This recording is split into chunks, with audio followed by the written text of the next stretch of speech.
So Devon, it is so awesome. Thank you so much for inviting me to your beautiful home. Thank you for coming. I always like having New Yorkers down to the farm. It helps separate your brain from the chaos a little bit. Yeah, I feel like all of these things that we do to disconnect, and all you need to do is see a couple animals, and it's pretty awesome. Yeah, I mean, we're literally sitting in a horse pasture right now. I love it. I mean, and we have carrots on the table. Hopefully, you know, the horses will come over. Yeah, they'll come over. Or maybe not, because I don't want them to eat my microphone. Yeah, they're gnawing on some grass right now, but we'll get them to visit. So let's start with the farm, because this is so awesome. How did you get into farming, and what inspired you to come here and do this? Yeah, for sure. So I grew up in Idaho and New Hampshire. I was born in Idaho on about 40 acres in Coeur d'Alene. You know, we had peacocks, chickens, cows that we would milk, you know, horses. My mom was a horse trainer. And then, you know, up until I was about 6, all I would drink was like raw, you know, pasteurized goat's milk and cow milk. And, you know, I always thought that was I don't know, normal. And then, you know, when we moved to New Hampshire, you know, the town I grew up in Andover, there was only about 1,500 people, you know, and I grew up on a farm there as well. And I always thought this was a normal way of living. And so when I don't know, it's always been, I guess, my base, you know, roots. But slowly as I got older, you know, I'm about to turn 31, and, you know, as I've lived in New York City and you know, in some of these big tier 1 cities, I noticed that, wow, this isn't the norm. Not a lot of people, you know, have farming experience or know how to take care of animals, or, you know, maybe don't even have a passion for it. But I don't know, I've always felt more calm at a farm and around animals. And I mean, on this farm, we have 124 animals. You know? What do you got? What kind of animals? Chickens, turkeys, horses, dogs, cows. I have a cat. Yeah, so, you know, there's sheep on the way. So, I don't know, I feel calm around animals and, you know, on a farm. And you have an awesome garden too, like you're growing all kinds of vegetables. Yeah, also very calming. You know, I rate my days on how dirty my feet are.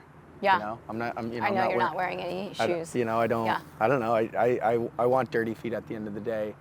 And it just feels like if I can look at my feet and they're dirty, I know I grounded myself and I was able to balance in work, life, business, earth. You know, and I don't want to sound too hippie, but nope, I don't know. It feels good for me. You know, it helps all the chaos, you know, calm down a little bit. And so, were you always athletic? Like, when did you get into sports and athleticism? Oh, man. Yeah, my grandfather was a professional weightlifter. So was my father. My dad played football in college for 1 semester and then dropped out. But, yeah, sports have always been a big part of me. You know, my grandfather and grandmother on my mother's side were also big athletes, baseball, basketball. Both my parents were big athletes as well. And so naturally, my 4 sisters and I were playing 3 sports every single year. Wow. My first sport ever was baseball, right? T-ball, and gymnastics and ballet. And so that's what I would do as a young kid. And then football, basketball, baseball every year, track, jumping on trampolines. You know, I wasn't allowed to have video games in the house, so we would have to go outside and just jump on a trampoline or ride the horses bareback, or, you know, ride some 4-wheelers, or, you know, play backyard basketball or football, or just keep myself occupied. So naturally, you know, sports and competing was at the top of that list. So when did you get into running? Oh man, I mean, I guess with sports, you're constantly running the bases, you know, running 100 yards, you know, in football, basketball, those are sprints. But really running, not that long ago, you know, like really focusing on doing a marathon or a half marathon or even a 5K. My first 5K was at Clearwater. Oh, really? It was this year, yeah. But didn't you just do like the Austin Marathon? That was my first marathon. Bear crawl? I ran the Austin Marathon on 2 feet. I bear crawled, you know, a marathon in 2020. Okay. And so I guess that was my first marathon. Yeah, bear crawling a marathon, yeah. Oh, that's crazy. Now, do you train for these things? Always train. Yeah, always overtrain. I don't like going into things unprepared. Yeah. You know, I've been there, done that, and it's not the most fun. Yeah. I do like grinding, but you know, I like over preparing myself quite a bit. You know, whether I'm climbing mountains or bear crawling a marathon or running marathons or 5Ks or whatever it is. Like I tend to over prepare. Yeah. For sure. And you just got back from an epic adventure with a bunch of people, so talk to me about that. Yes. I mean, because that takes your running endurance sports to like a whole totally other sphere. Yeah, which one? Antarctica? Yes. Oh yeah. Okay. Cool. Yeah, Antarctica was really cool. I'm in the middle of climbing the highest point of every continent in the world, and so recently got done Africa, South America, and now just got done Antarctica, and you know that was cold. I saw pictures very cold. on your Instagram. Yeah. If anyone listening doesn't follow Devon on Instagram, it's Devon M.Lévesque, and you need to follow him because it's awesome. Thank you. Yeah, it was gnarly. It was a great climb.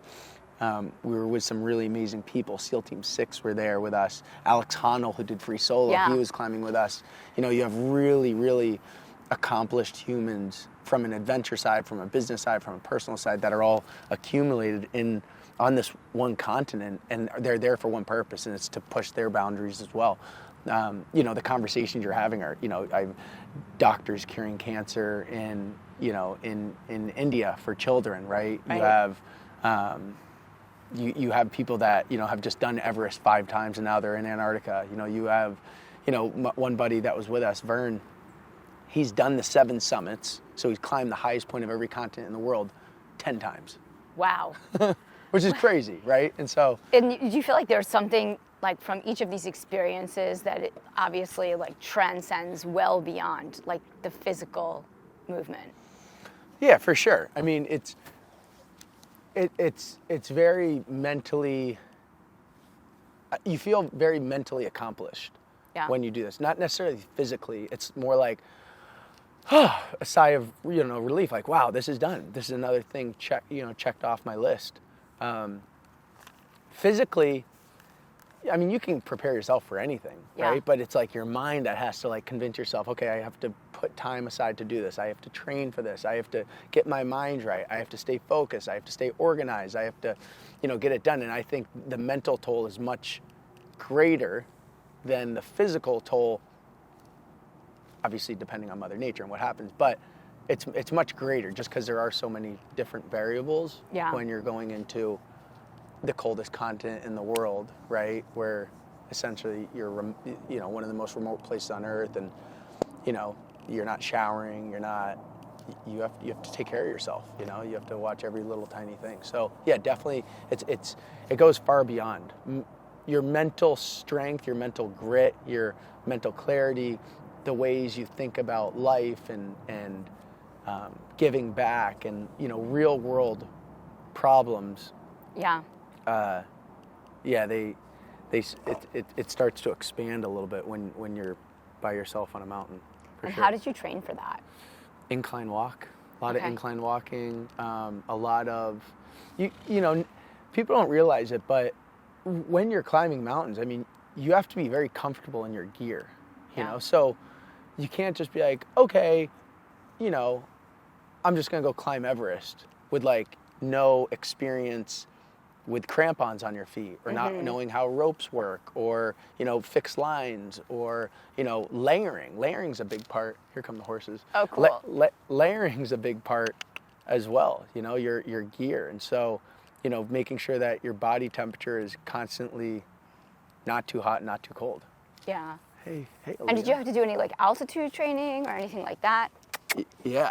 Trying to get the horses to come over. Here you go. Come. Look at them. Yeah, definitely altitude training for sure. Yeah, definitely quite a bit of altitude training. Just not the wires. There you go, guys. Yeah, a lot of altitude training. The thing with altitude is essentially you have to build up your red blood cells. That's what acclimating is. Yeah. And so going to a mountain, even just staying there, if I'm climbing a 25,000 foot mountain, or 23, we'll use 23,000 because that's what Aconcagua was. Yeah. I mean, you're going and, you're staying at base camp, 10,000 or so feet, for a couple days just to acclimate. And then your body builds up the red blood cells and you kind of go from there. So Yeah.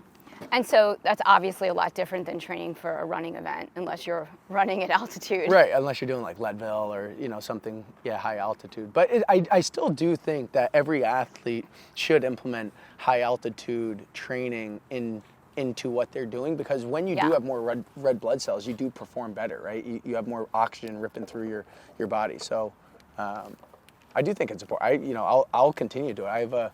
I have a oxygen mask and a little setup in the gym where I can train at 20,000 feet or so, which is cool. That's awesome. Yeah. So you have that in your gym here. Yeah, it's called Hypoxico, and you just put up the tent, you plug in the tube, and it'll literally replicate 20,000 feet of elevation.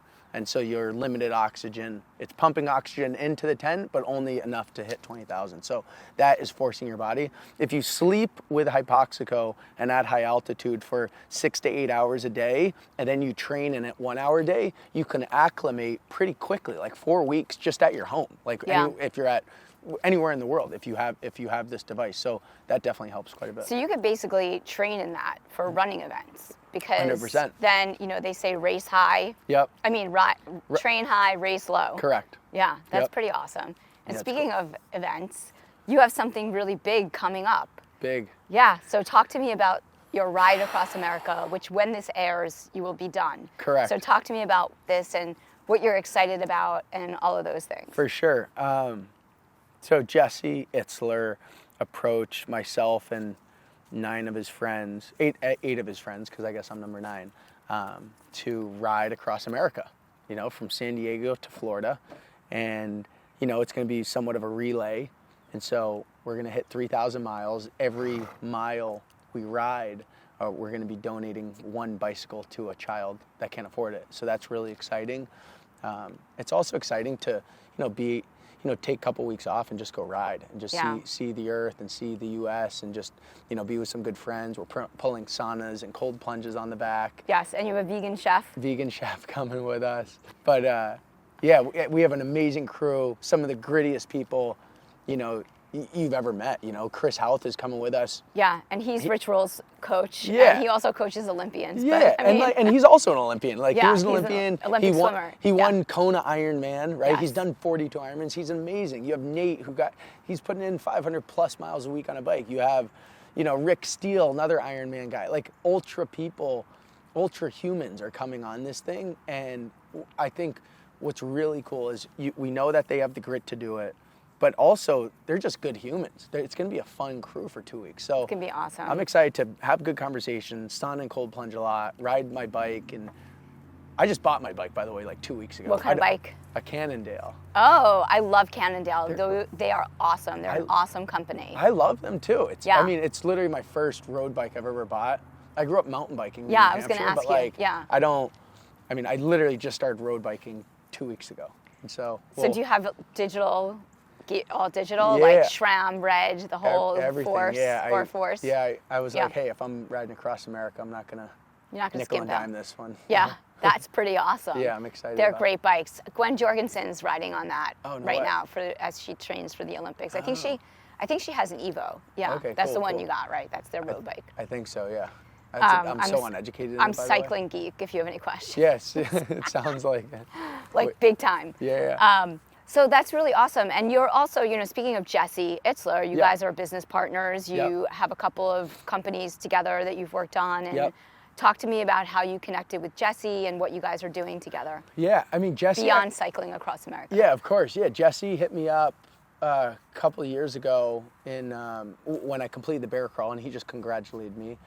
And, I started looking into him a little bit more. And I saw we had some mutual friends, and then I got invited to 29029, one of his other companies. Yes. And I got there, and, he's like, hey, man, I'm here as well. Let's link. And so I went and linked up with him. And right when I saw him, first question, I'm like, man, what is 29029? This seems crazy.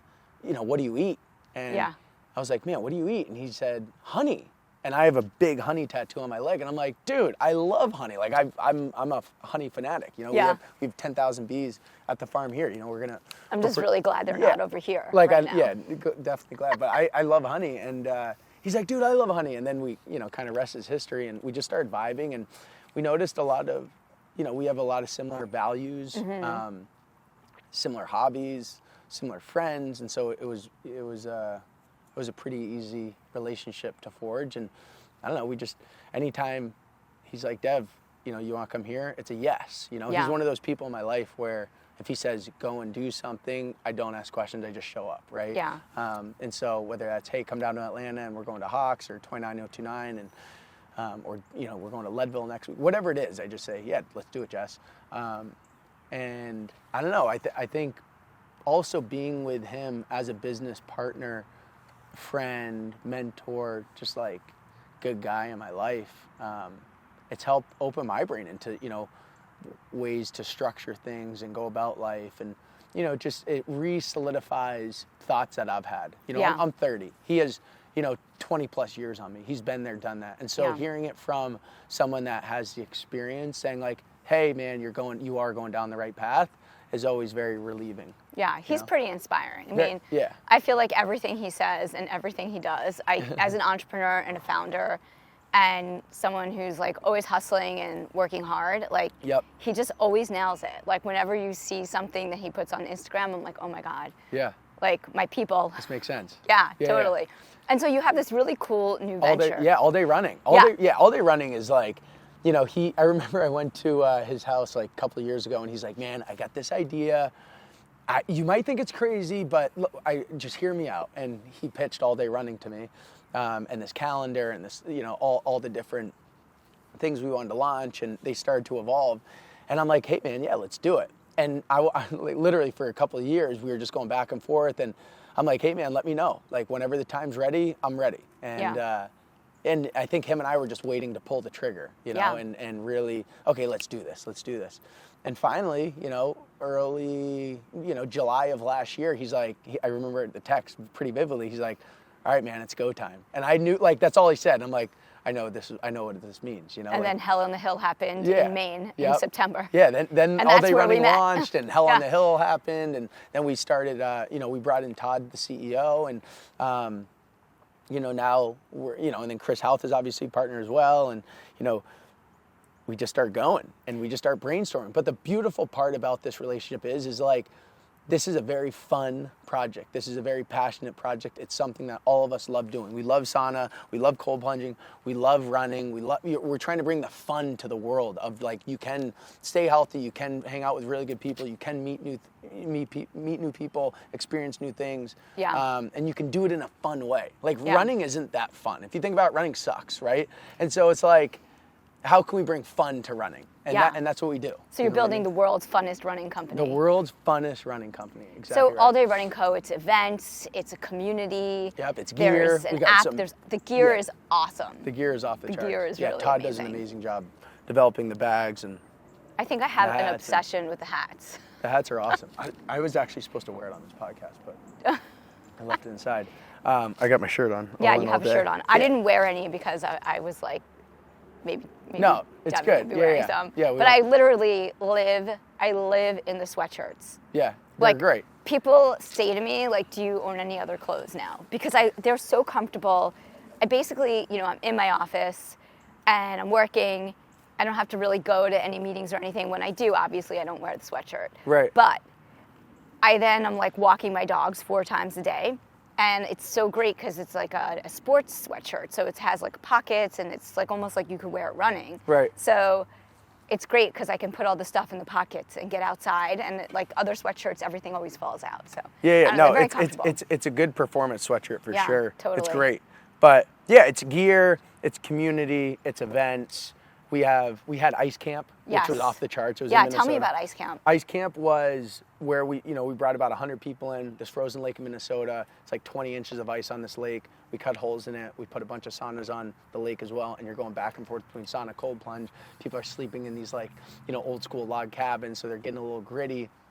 We had this amazing monk meditation where everyone was just silent for a couple hours. And no one talked, there was no music, there was no anything. And it really, I think that was one of the best experiences I've had at an event just because it helps organize. Like not everything has to be so fast paced right. all the time. And so that was really amazing. We had some good speakers, and yeah, that was just a really cool, different experience, putting people outside of their normal routine. And then it leads into Hell on the Hill, right? Right. Which we have right when we come back from...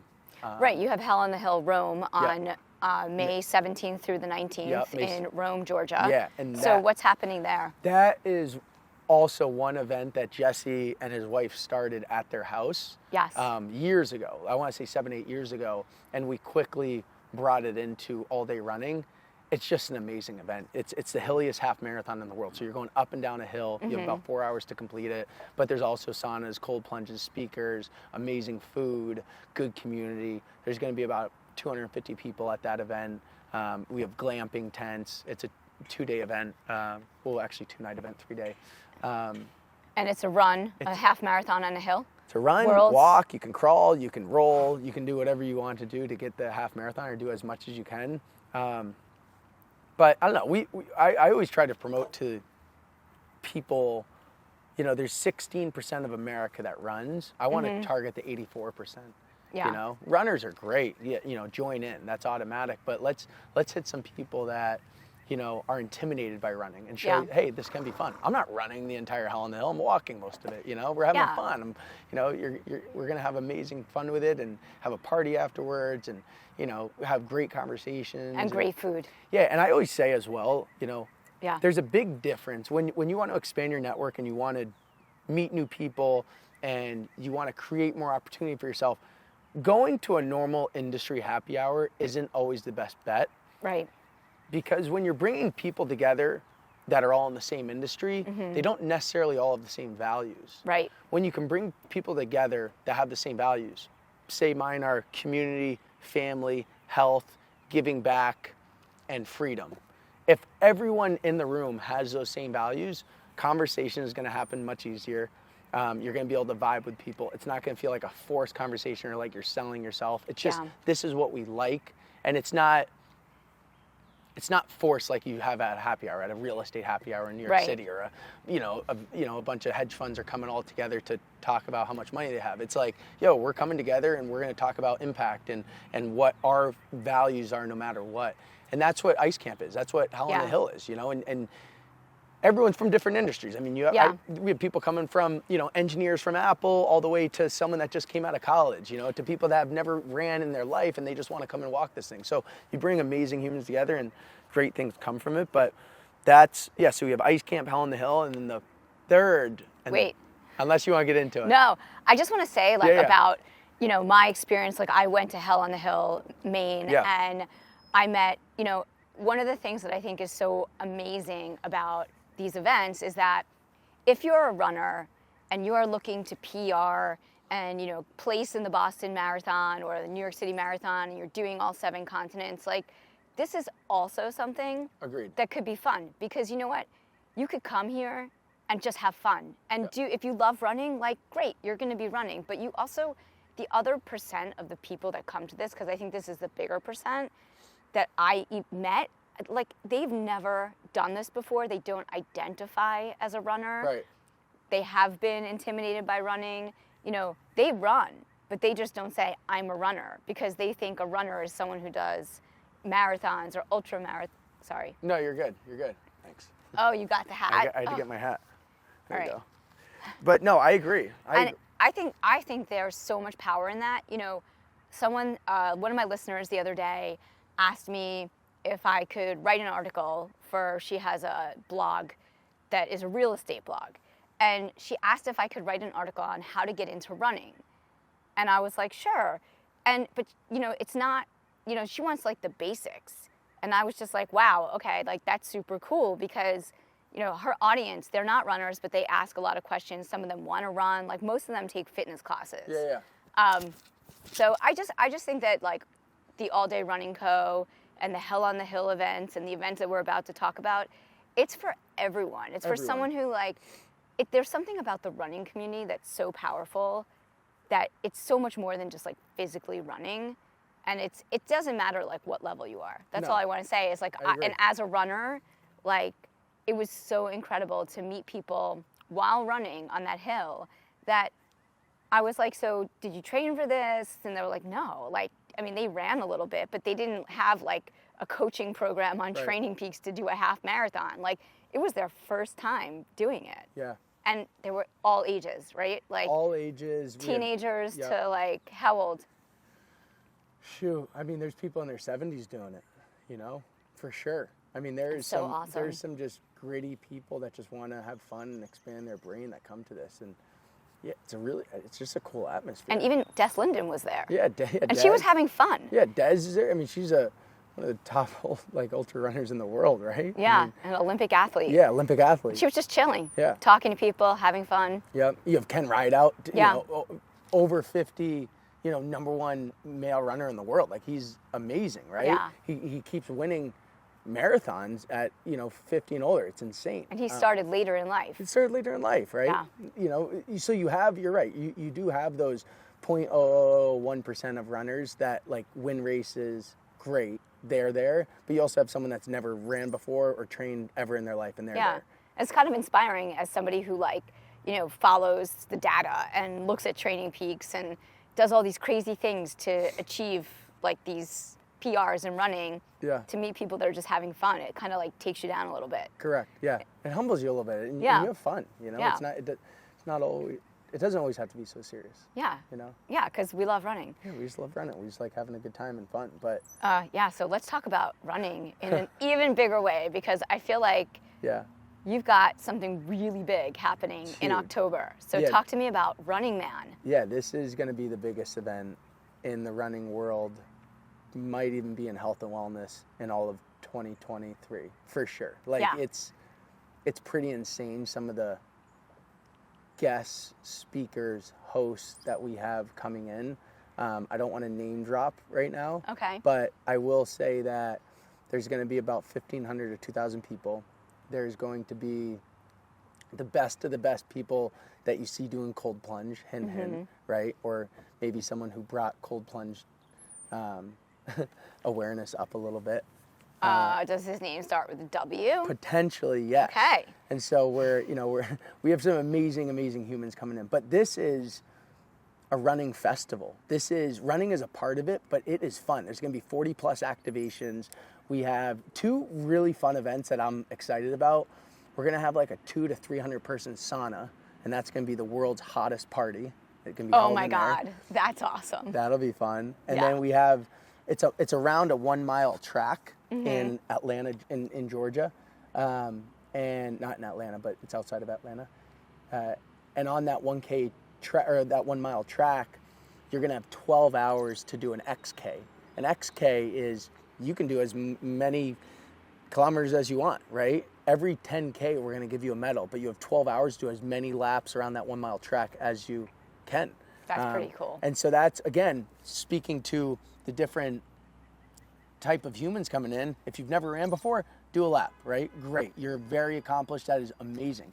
If you're an Olympic athlete and you're coming, do 100 laps, right? So it's like whatever is going to spark you, whatever your PR is, whatever you want to accomplish that day, you can. Amazing brands will be there, performers, comedians. Yeah, you have a lot of great entertainment. Speakers, yeah. I mean, it's a 3-day festival. Running Man, like Burning Man, but healthier and probably more fun. So no ayahuasca? I don't think any ayahuasca this time around, no. But you will get high naturally through sauna and cold plunge, which will be nice. We have like a couple 50-person cold plunges being made. It's going to be a proper event. It's going to be a lot of glamping, a lot of new connections, a lot of just fun. It's going to be off the charts fun for 3 days. And the people we have coming are all, like the guests and the talent that are coming, are all very hospitable, open-minded. You know, they're going to chat. You're going to be doing fun things with them, you know? And so, I don't know, it's exciting. That's going to be the event of the year for sure. Yeah, that's awesome. And it's going to be, do you have dates yet? October 17th to 19th. All right. Yep. And so we'll release that probably when this is. And will it be glamping, camping, and all of the things? Glamping, camping. You can get a VIP section. You can there's going to be a ton of great food there. There's showers there. There's, you expect to be there for 3 days with a couple change of clothes. And are there different price points? Have you figured that out yet? Yeah, a couple different price points. What are the different price points for? VIP, regular. Obviously, when you get there, you can upgrade a little bit if you need to. But, yeah, I mean, when I say upgrade, food, beverage, all that fun stuff. But and the options for food are vegan, non-vegan, like everything. Yeah, if you wanna eat just water, you can eat just water. But yeah, we'll have everything there for every type of eating needs and food needs. But yeah, definitely, like this is gonna go quick because we only have limited spots here, right? Yeah. We can't bring in 10,000 people. We're only gonna bring in about 1,500, and so there's gonna be 1,500 slots, and it's insane. I mean, it's going to be insane. Let's talk about your other businesses, because I mean, you also have a content creator company. Yeah. How did you get into that? Like, did it start with your own personal? Yeah. Talk to me about that. Yeah, I started a little investment fund, and I started investing in, brands I believe in that have the same values, ones that I know I can help support. Olipop, what we're drinking now, is one of them. We have Super Coffee. Promix is a big one. It's the cleanest supplement company in the world, and vitamins. We have, some just really amazing brands. We have about 20 brands in our portfolio, and it's called the DML Group, which is just my initials, Devon M.Lévesque. And I bring in some. It's all good. I mean, I don't think they're really edible. The horses are eating the wires. Yeah. But yeah, so I started this investment fund, and yes. It's helped support companies grow, from financially, and then the marketing company is called DML Growth, and that's just where we put on a team of the best marketing experts in the world to build out strategy, create content, get awareness to the brands, help convert, new consumers that are a right fit for the brand, Yeah. And so our biggest thing, I think, with DML Growth, and the reason that we get to work with brands like Gymshark and All Day Running and Promix and Olipop and all these brands is we build community. I think that's the best thing that we do, is like we build a really strong community behind these brands, because at the end of the day, you can try all these different marketing techniques and ads and email flow and SMS and all these different things, which are great, and there's a time and place for them. But if you don't have a strong community, people that believe in your product, people that want to support, people that are going to keep coming back because they genuinely believe in the values and what you're trying to do for the world, then your business is going to go bankrupt, and it's probably going to fail, right? And so we help build community first and then tap into the other marketing resources that we have. But, these are some of the best experts in the world, from Apple, Nike, Beats, all the biggest companies in the world. We have those, former marketing experts. So, yeah, we go in and dominate brands that we love. What do you love the most about what you do? Bringing people together. Yeah. Opening people's brain, introducing them to new concepts, and seeing like a spark and a glisten in people's eyes when they're like, I didn't know this even existed. This is my new favorite product, or, this is my new favorite experience. Bringing people together is by far my favorite thing to do. And what about in terms of like all of your experience over the years from everything that you do? Like, what are some of the biggest things you've learned along the way? Like, maybe pick like 3. Yeah, I would say be patient is a big one. A lot of these brands, and even people that are building their own personal brands, want it to happen overnight. Yeah.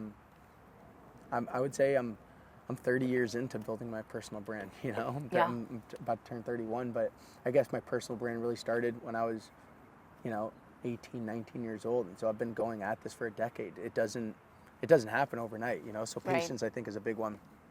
I would also say is, hire some amazing team members. You can't do it by yourself.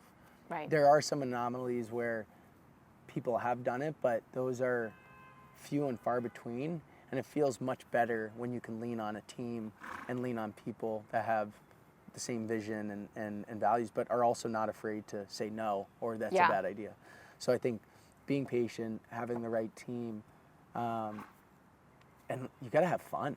Yeah. You could grind your whole life for 30 years and, make a ton of money, but then you look back 30 years and you're like, man, I didn't have fun. I didn't take a break. I didn't travel. I didn't, call my mom for 20 years. Like, people forget to do the basics of just having fun.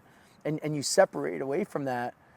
Normally when you're right out of college or high school, you're like, okay, now I'm in the real world. You can still have fun. I do 1 to 10 things a day that I used to do as a kid, whether it's riding a bike, right? Whether it's jumping in a lake, whether it's jumping in a river, riding a horse, like doing something where I feel like a kid again, riding a skateboard, like do something where like taking that youth back into your life and just, it starts to take over. It'll start to take over your life, and your body will say, I need more fun. I need more fun. And so, the more people can implement that into their life, I think the better. But I would say those 3, be patient, bring on an amazing team and good people to surround you, and then have fun. Make fun a top priority. That's awesome. Thank you. You have such an amazing, incredible Instagram following, and you're constantly creating such cool content. Did you start that also when you were like 18 and you've just been building it all along? Yeah, my buddy DJ Sackman came to me about 7-8 years ago. Him and I were in a bar. I used to run nightclubs in New York City and Jersey. Yeah, I did that for about 4 years. But DJ came to me in a bar one day and said, hey, I saw you working out in the gym, man. Like, I think you should start posting your workouts and some of the things you're doing online. And in my head, I'm like, man, what do you mean? I didn't know what that meant. And he's like, dude, just, take some videos and, what you're naturally doing. And so I started doing it, and it became kind of fun. I was like, yeah, cool. Yeah. This is a great way for me to keep reminding myself to have fun, and, gives me some structure to what I'm doing. And I don't know, it just became fun to me. And it started slowly growing, and growing and growing, and then ESPN and Barstool and SportsCenter and Good Morning America and all these big publications started reposting my stuff, and it started growing, and it kind of just happened naturally. But I always, I still run my Instagram account. You know what I mean? I still personally post. I don't have anyone that posts for me. We have people that make the videos, but I genuinely like, putting out things that I like to do in the world, whether it's farming, whether it's, growing things, whether it's, the horses or working out or traveling or doing all day running stuff. Like, it's just my life, and so, anyone that's listening to this, don't forget that your brand is you. It's just, I was going to say, like, you. It's like, what advice do you have? Because people put so much thought into how they're going to take the video, even me, and it's like, you just do it, right? How do you do it? Well, my name's Devon M.Lévesque. There's no other Devon M.Lévesques on earth. I'm the only person with this DNA and this brain and where I've walked. And same thing with Marni. Same thing with you. You're the only person with that DNA, with that name, with that, where you've gone in life. So everyone is their own personal brand. Don't overthink it. Yeah. And the best, I always define success as being yourself 100% of the time. If you could just be yourself 100% all the time on social media or as you're building your brand, you don't have to think. It's just you being you. And so a couple steps I would take if anyone's listening that wants to build their personal brand is list out your values. What do you believe in? What are your non-negotiables? What are your values? If mine are, like I said, family, community, giving back, freedom, and health, right? Those are mine. Those are my pillars for my personal brand that I'm going to stick to no matter what. And so you have to figure out what your values are first. And then, see what you love to do, and don't overthink it. And then just start getting it out in the world. And over time, you become a little bit more comfortable on camera or on a podcast or on video or, you'll start to really refine what you're putting out in the world because you know your basis and those are your values. So if you can understand who you are, what your identity is with your values, everything else comes a lot easier. But don't think about should this video be too short or too long or this lighting or, are people going to like it or view it? Who cares? It doesn't matter. At the end of the day, it really doesn't matter. You didn't come into the world with it and you're not leaving the world with it. So it doesn't really matter, right? At all, actually. Kind of comes back to your just have fun. Yeah, just have fun. And you'll notice if you're having fun or you're stressed out too much. But once you're stressed out too much about it, it's not worth it. Yeah. Pivot, take a break, but I would say have fun, understand your values, and then just start putting out content, and you'll see, you know, if I'm looking at a video and I'm watching it and my eyes even stray away for 2 seconds, I'm like, okay, we got to edit this, or, you know, they have to switch it up because it's not, if it wasn't engaging to me, I don't think it would probably be that engaging to the world, right? Right. And so you start to switch it up based on what you like. Don't get trigger happy, you know, don't just like post stuff because you have a new photo or a video and you're like, oh, I got to post. Like, post stuff you really believe in. Like, don't rush to just post stuff every day. Post stuff you believe in, and like, you know, build a brand that you believe in. Not necessarily what trend is happening or, you know, what's hot in the world right now or what someone else did. Like, create your own trends. Be your own person. Be yourself. Have fun. Figure out your values, your identity, and then just go. And then don't overthink it, you know? That's such awesome advice, Devon. Yeah, keep it going. What are you gonna how are you gonna recover from that? Like, what's your plan? I have no idea. All right. Marni, I have no idea. You're gonna talk about it sauna, after. cold. Oh, that's right. You have all that We have stuff. this new Promix hydration. Not to, you know, put it in there, but it's amazing. You can promote Promix. Yeah, I mean, hey. it's amazing. There's so many people ask me, like, for recommendations on protein powders or electrolytes. Oh my gosh. Everything is different for everyone, right? Like, I have a few I like, but I'm always open to trying new ones just because, like, you know, what's gonna make me feel the best. Yeah, our whey protein got ranked the #1 in the world. There's Really? no other company that has access to this whey protein that we have in California. It's literally the cleanest whey protein in the world, and that's how our company really started. And so anyone listening, try our whey protein. Our vegan is also NSF certified. The difference between our vegan protein and any other vegan protein is our peas come from Canada versus Asia. And so the soil is much, much better. I gotta try it. You gotta try the vegan. We have this new product, D-Bloat, that debloats your gut in the morning. Oh, that's awesome. It's from a seed I found in Africa when I was out there climbing. And it's called the baobab seed, and it has actually 6 times the amount of vitamin C than an orange and 4 times the amount of potassium than a banana. Natural pre and probiotics. It's an amazing. Sounds amazing. You drink it every morning and you feel great. But yeah, I mean, we're constantly coming out with products that are going to help us, you know, live better lives and feel good. You know, not necessarily again the trends, but. Yeah. The horse is like trying to eat my podcasting back. Come on, Aaliyah. I mean, I have 2 dogs. Yeah. I feel like Aaliyah is kind of like, where's the actual dog? Come on, Aaliyah. Come over here. Come on. But yeah, I mean, Hi. Yeah, I appreciate you having me on. This is awesome. This is great. This is great. How do you want to? Ooh. Whoa. How do you want to end it? Well, I think the horse is. No, this is awesome. Devon, thank you so much for being on the podcast. The horses are getting anxious. They're getting anxious. They want some more carrots.